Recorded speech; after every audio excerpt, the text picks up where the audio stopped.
Give me 5 minutes with any person, I can determine their future. Saya selalu cakap apa tahu? Saya boleh berjaya, malas je.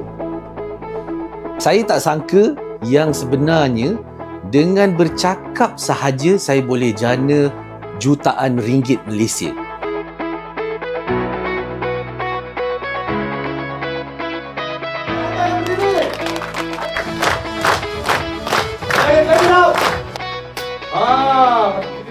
First of all, apa yang menyebabkan saya nak join M2M ni, yang pertama adalah speaker itself lah. Dr. Adam Zubi ni antara orang yang terkenal dalam bidang keuangan, dan selain daripada itu juga, kenapa saya nak join ni adalah tajuk dia menarik sebab Mike to Million, dan bila saya baca landing page tu, saya tengok, saya dapat lihat apa yang utamanya adalah macam mana kita nak jana income daripada hanya bercakap sahaja. Kepada anda di luar sana, inilah satu-satunya event ataupun seminar yang sepatutnya anda join.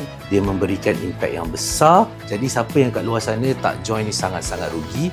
Actually saya tak suka bercakap. Saya terpaksa bercakap because I'm a doctor, I kena cakap. Tapi program ni dia dah open saya punya minda. Actually speaking tu boleh generate, boleh ubah hidup you di masa depan. Tapi dengan cara yang betul. Saya rasa future saya better kalau saya boleh jadi better speaker.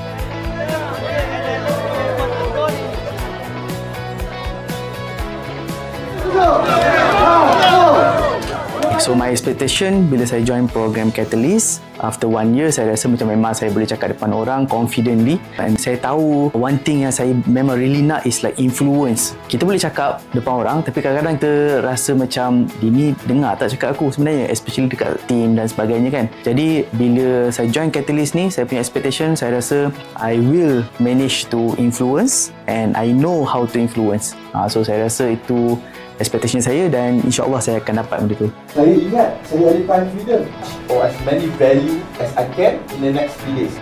Cabaran saya sebelum ni adalah saya ada masalah untuk nak menyampaikan idea dalam keadaan yang tenang. So kebiasaannya masalah saya adalah gugur dan selalu lost bila nak bercakap.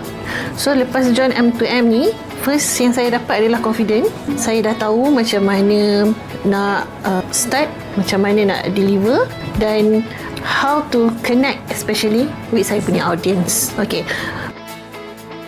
Aha moment pada saya adalah apabila kalau ikut tujuan asal saya just nak ada keberanian bercakap, tapi sebenarnya adalah dengan bercakap ni sebenarnya kita boleh buka pelbagai peluang lain dan boleh menjana income.